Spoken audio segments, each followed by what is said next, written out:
I knew my marriage was over the moment I found a small black tracker taped beneath my car.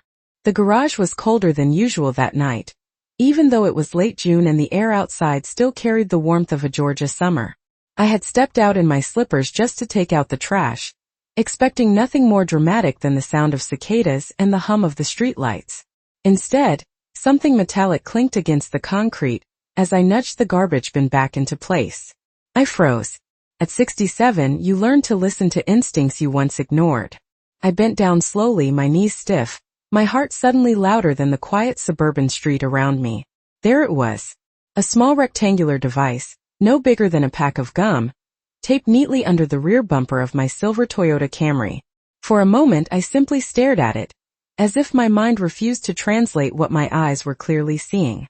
The porch light from across the street flickered, casting long shadows that seemed to stretch toward me like silent witnesses.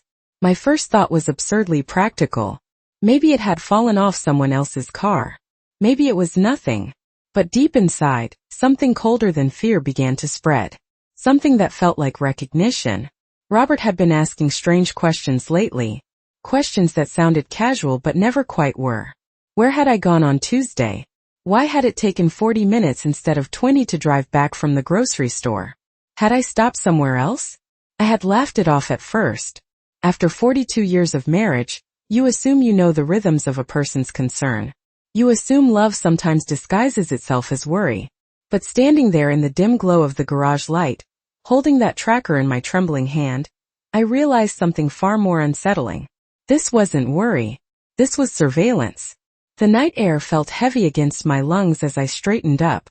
A police cruiser rolled slowly down our street, its headlights sweeping across the driveway before continuing on. For a strange second, the blue lettering on the side door seemed to glow like a sign meant only for me. I slipped the tracker into the pocket of my cardigan without thinking.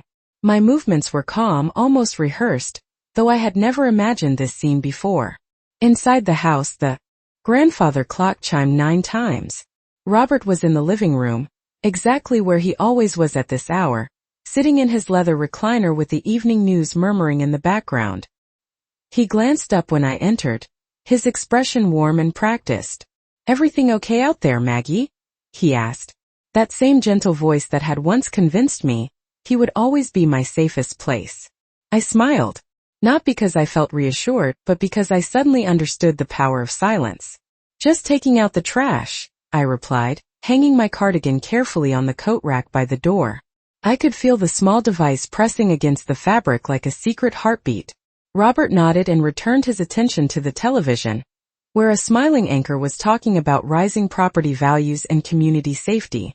The irony almost made me laugh.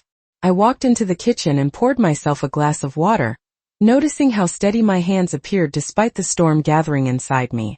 42 years. That was how long it had taken for me to see my husband clearly.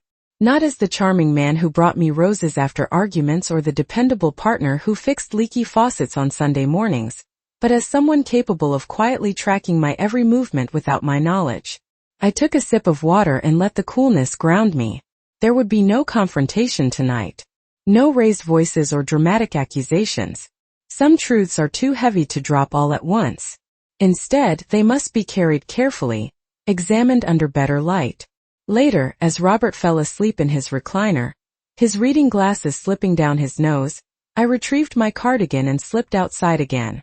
The neighborhood was almost completely dark now, except for the occasional glow of porch lights and the distant flicker of patrol headlights turning the corner. My heart beat faster, but my steps remained measured. I wasn't running from anything anymore. I was walking towards something I had avoided my entire life: control. The police cruiser from earlier was parked beside the convenience store 2 blocks away, its engine off, its presence quiet but authoritative. I approached it slowly, as if approaching a confessional. The metal of the door handle felt cool beneath my fingers. With one final glance at the silent street behind me, I reached into my pocket, took out the tracker and placed it gently under the cruiser's rear bumper. Then I straightened up, smoothed down my skirt, and walked back home under the hum of the streetlights, feeling for the first time in years that the game had finally begun. The next morning began like any other, which somehow made everything feel more unreal. Sunlight slipped through the kitchen blinds in thin golden lines, settling across the worn oak table where I had eaten breakfast for more than 4 decades. The coffee maker hummed softly as it finished brewing, releasing a familiar scent that usually brought comfort. Today it only sharpened my awareness. Robert was already dressed when I walked in, his navy polo shirt neatly pressed, his gray hair combed with the same careful precision he had maintained since his days in middle management. He glanced up and smiled in that reassuring way that once made me feel chosen. "Good morning, Maggie," he said, as if nothing in our world had shifted overnight. I returned the greeting with equal calm, sliding into my chair and reaching for the newspaper. My hands did not tremble. I had always prided myself on that. Stability had been my greatest contribution to this marriage.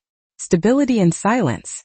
Outside, a lawnmower droned somewhere down the block, blending with the distant bark of a neighbor's dog.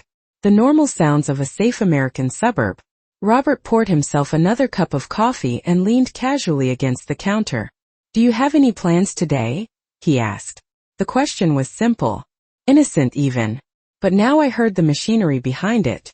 I had heard it before without understanding. "I might stop by the library," I replied, turning a page I did not read. "And maybe pick up some groceries. We are out of orange juice." He nodded slowly, as if committing the information to memory. "Take your time," he said. "No rush." I watched him over the rim of my mug.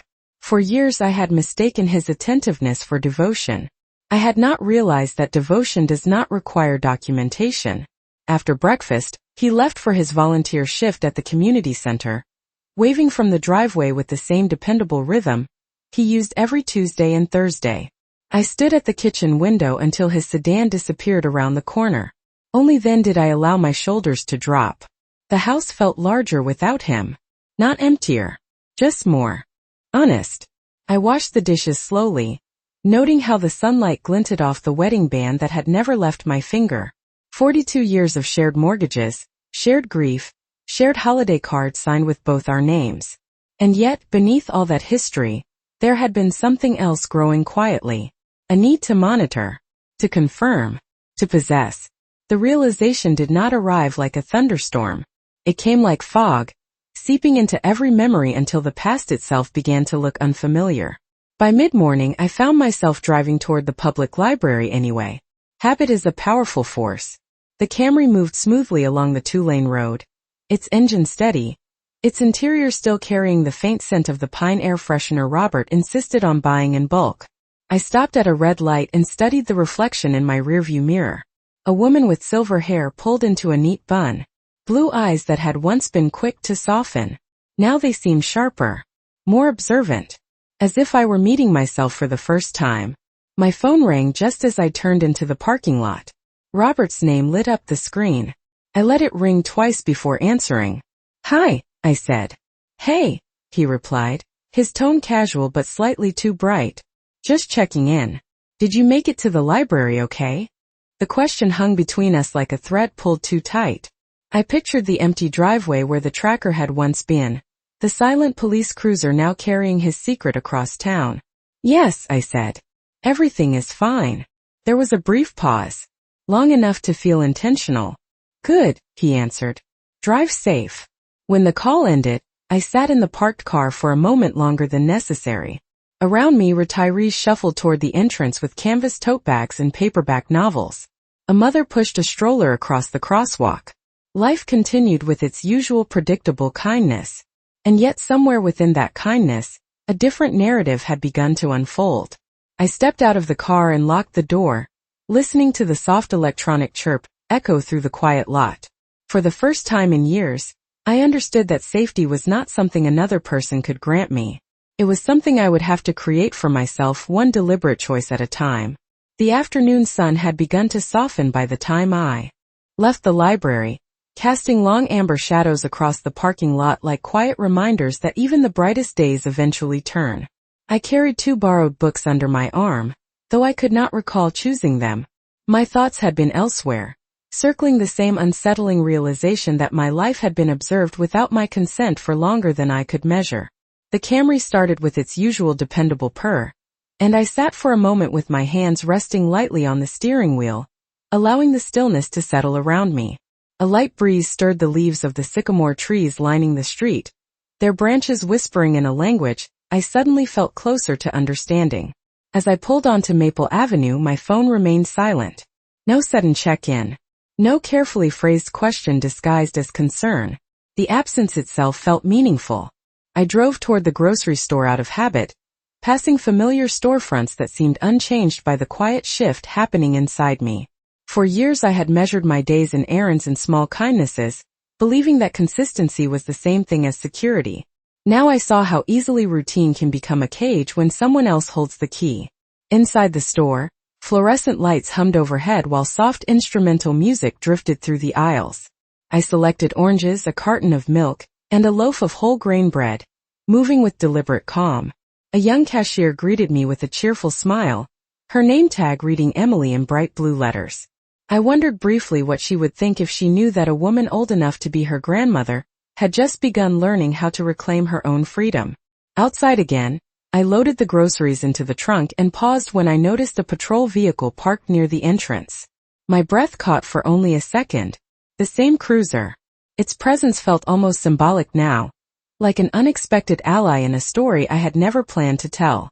I wondered where the small device had traveled since dawn, what invisible lines it had drawn across the map of our town. Somewhere, Robert was probably tracing those lines with growing confusion. The thought did not bring me satisfaction, only clarity. By the time I reached home, the house stood quiet and unchanged, its white siding glowing faintly in the late afternoon light. I unlocked the front door and stepped into the familiar scent of lemon polish and old photographs. On the hallway table, a framed picture from our 40th anniversary caught my eye.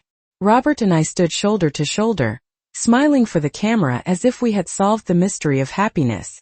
I set the groceries on the kitchen counter and touched the glass lightly. There had been genuine love once. Perhaps there still was, buried beneath fear and control. But love that needs surveillance cannot breathe. I spent the next hour preparing dinner with the same careful precision I had practiced for decades. Slicing vegetables into neat uniform pieces. Setting the table with our good plates even though there would be only two of us.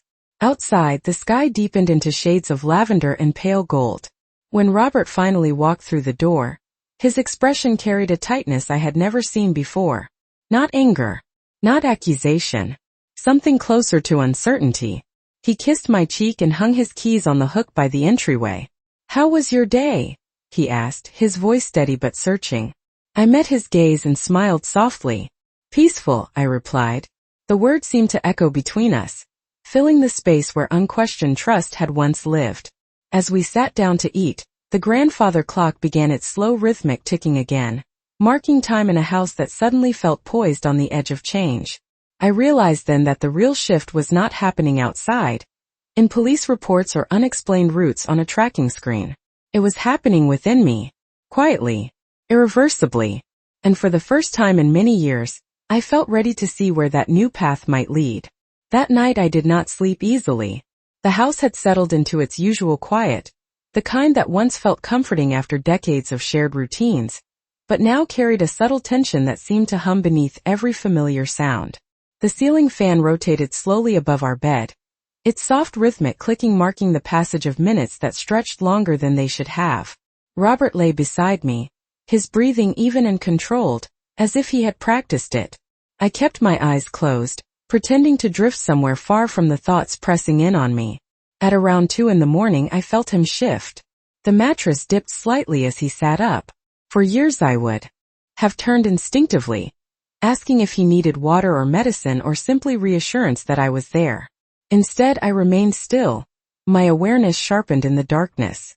He moved quietly across the room, careful not to disturb the floorboards that creaked near the dresser. I listened to the faint rustle of fabric, the almost imperceptible click of a drawer opening. Then silence. When he returned to bed, his body remained tense for a long time before finally relaxing. I understood then that whatever certainty he had once relied upon was beginning to fracture. The realization did not fill me with triumph. It filled me with a strange, sober clarity. Morning arrived wrapped in pale gray clouds that softened the edges of everything. I rose early and made oatmeal with cinnamon, stirring slowly while watching condensation gather on the kitchen window. Outside, a delivery truck idled across the street, its engine vibrating through the still air. Robert entered a few minutes later, already dressed, his eyes shadowed by fatigue he tried to hide. "You are up early," he said. I nodded. I could not sleep. He studied me for a moment, as if searching for a version of me that no longer existed. We ate in near silence, the clink of spoons against ceramic bowls sounding louder than usual. After breakfast, he lingered by the door instead of leaving immediately for his volunteer shift. "Maggie," he began, his voice careful, "have you noticed anything unusual lately? Any strange cars on the street or people asking questions?" I met his gaze steadily. "Why would I notice something like that?" I asked. He hesitated, then forced a smile. "Just curious. You know how things are these days." I watched him step outside and stand on the porch longer than necessary, scanning the quiet neighborhood as if expecting an answer to appear in plain sight. The door closed behind him with a soft, final click. I spent the late morning sorting through old papers in the study, an activity I had postponed for years because it felt too close to examining the foundations of our life together. Utility bills from the 1990s, photographs from beach vacations where we had laughed without reservation, a manila folder labeled insurance that contained neatly organized documents in Robert's precise handwriting. Beneath it, almost hidden, was another envelope I did not recognize. My fingers paused before opening it. Sometimes truth announces itself with thunder. Sometimes it waits quietly for you to become strong enough to look. Inside were printed maps. Routes highlighted in yellow marker. Dates and times written in the margins. My movements recorded like entries in a ledger. I sat down slowly, the chair creaking under a weight that had nothing to do with age. Each line on those pages represented a moment I had believed was private. A visit to my sister's house 3 towns over. A stop at the lake just to watch the water ripple under a summer breeze, like a curtain pulled across a stage. "Thought I would surprise you with lunch," he said, holding up a paper bag from the deli on Main Street. The scent of toasted bread and roasted turkey filled the room. I nodded politely and reached for plates.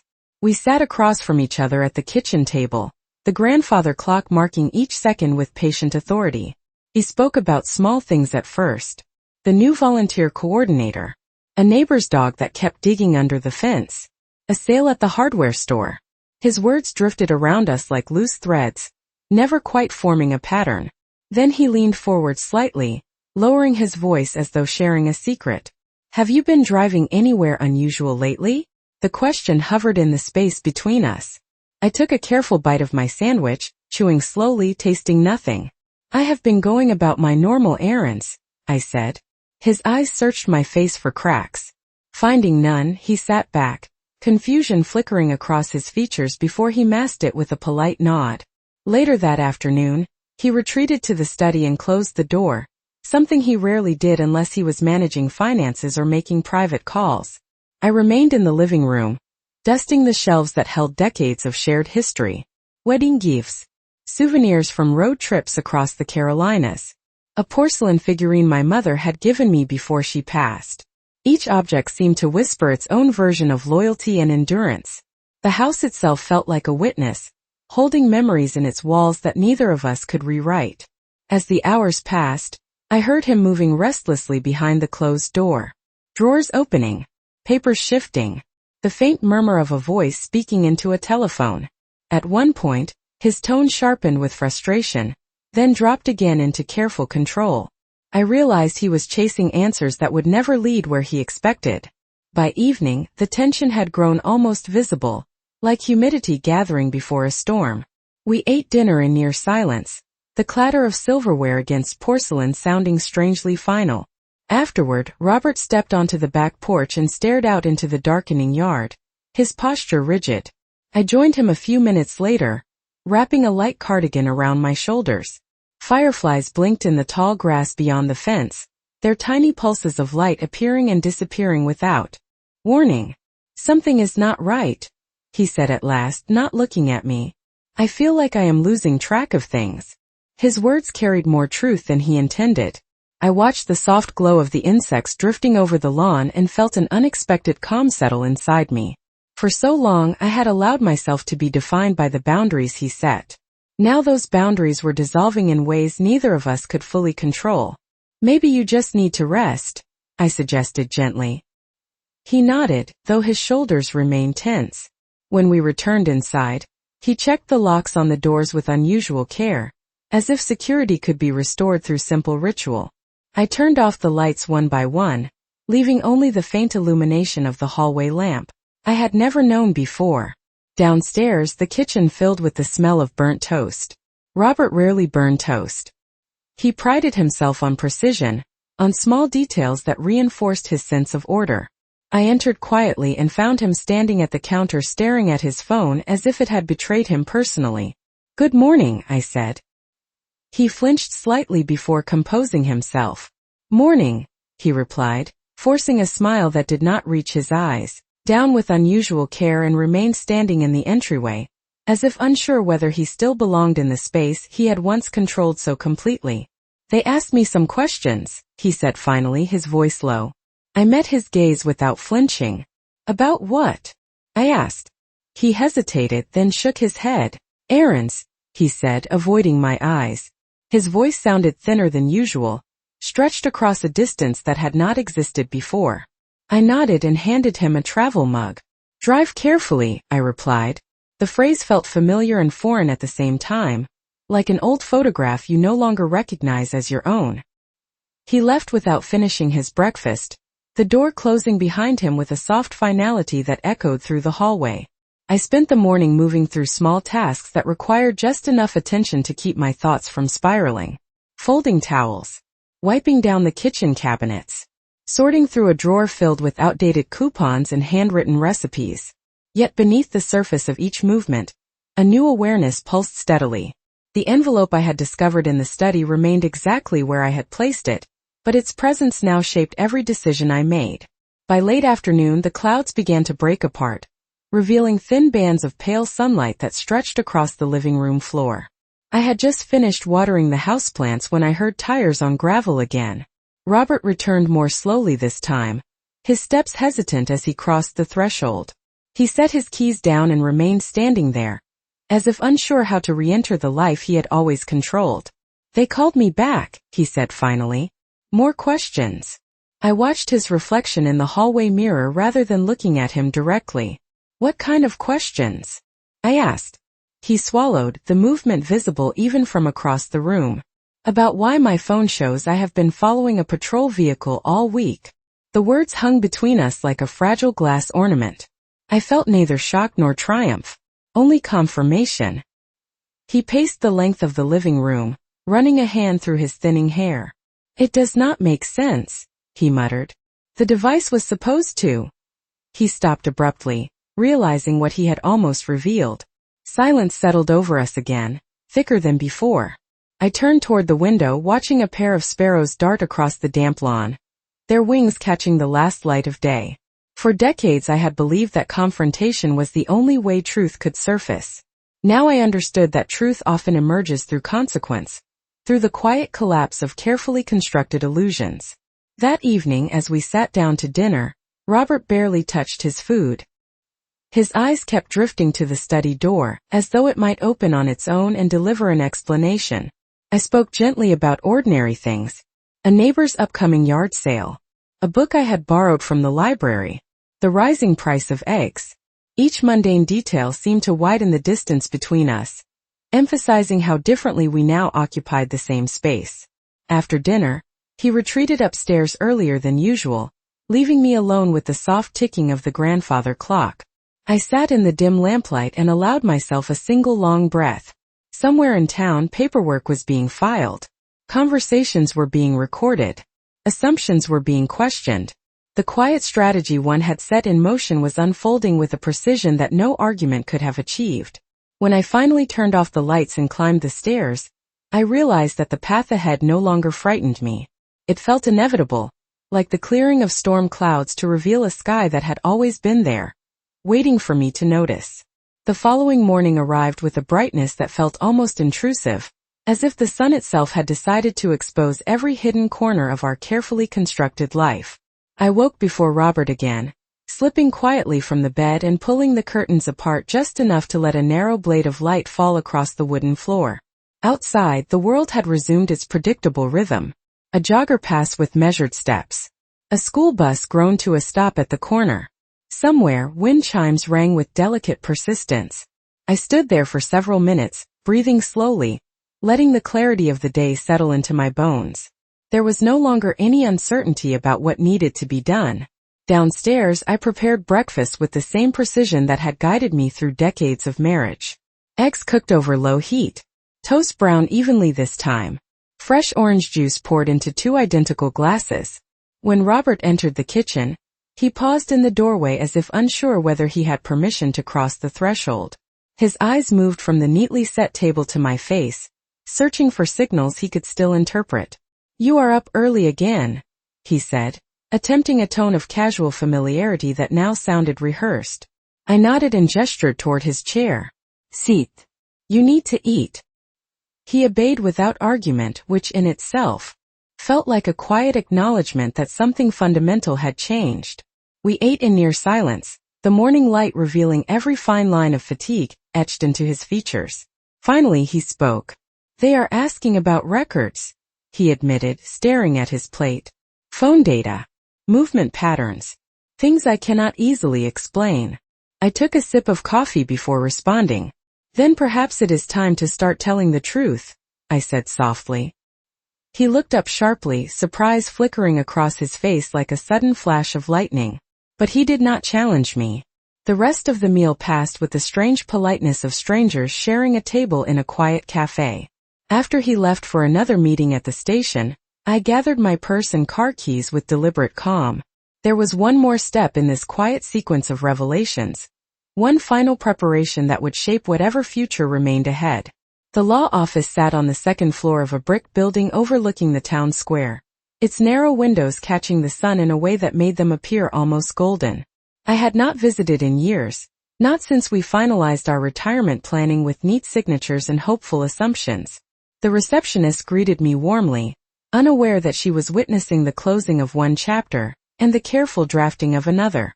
When I sat across from the attorney, I felt an unexpected steadiness settle over me.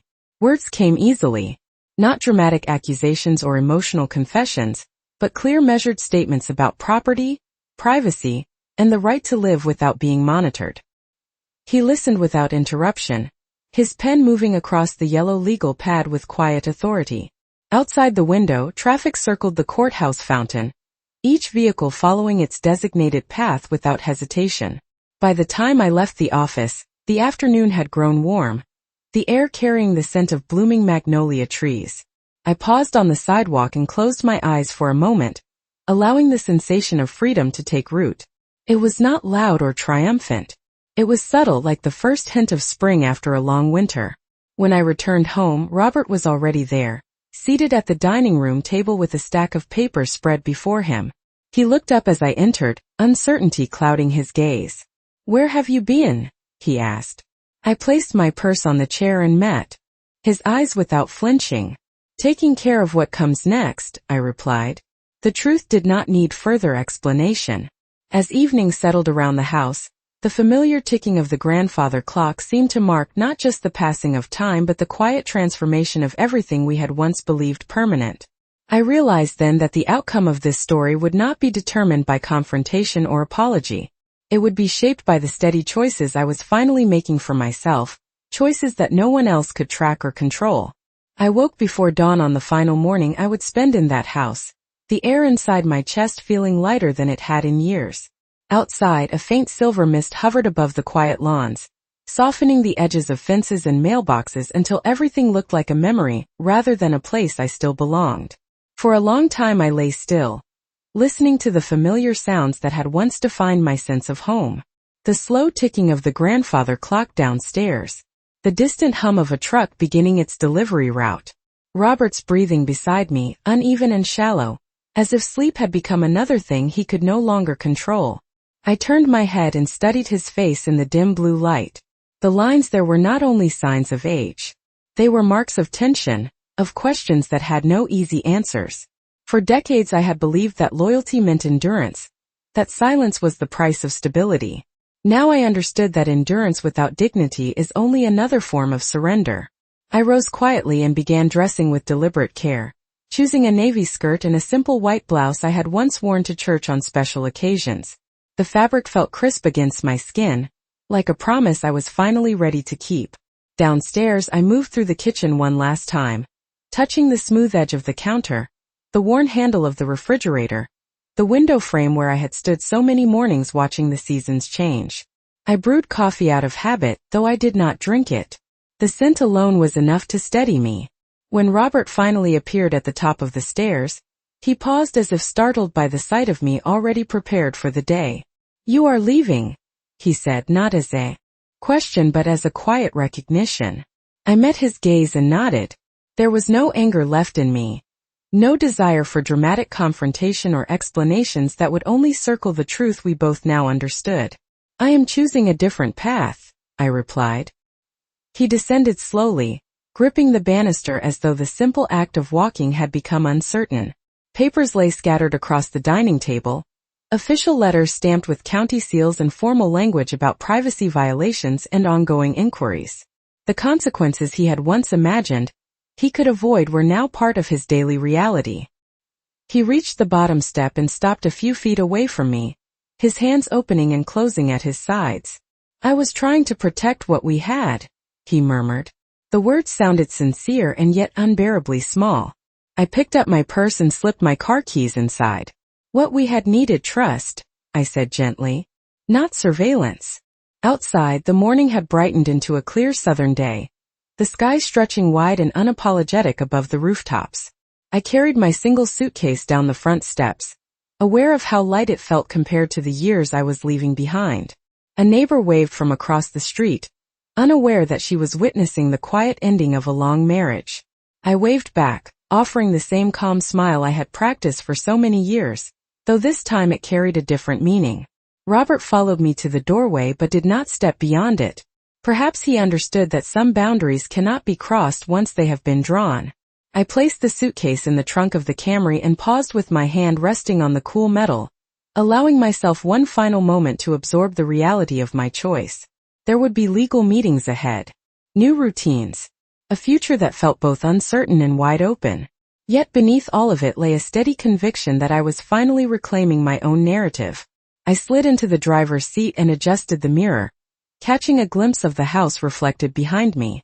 For an instant I saw not loss but release. The engine started smoothly, its familiar vibration grounding me as I backed out of the driveway. Robert remained on the porch, a solitary figure framed by the doorway we had crossed together thousands of times. I raised a hand in farewell, then turned the wheel toward the road that curved gently out of the neighborhood. As the houses receded in the rearview mirror, I felt an unfamiliar sensation bloom inside my chest. Not grief, not triumph, something quieter and far more enduring. Freedom.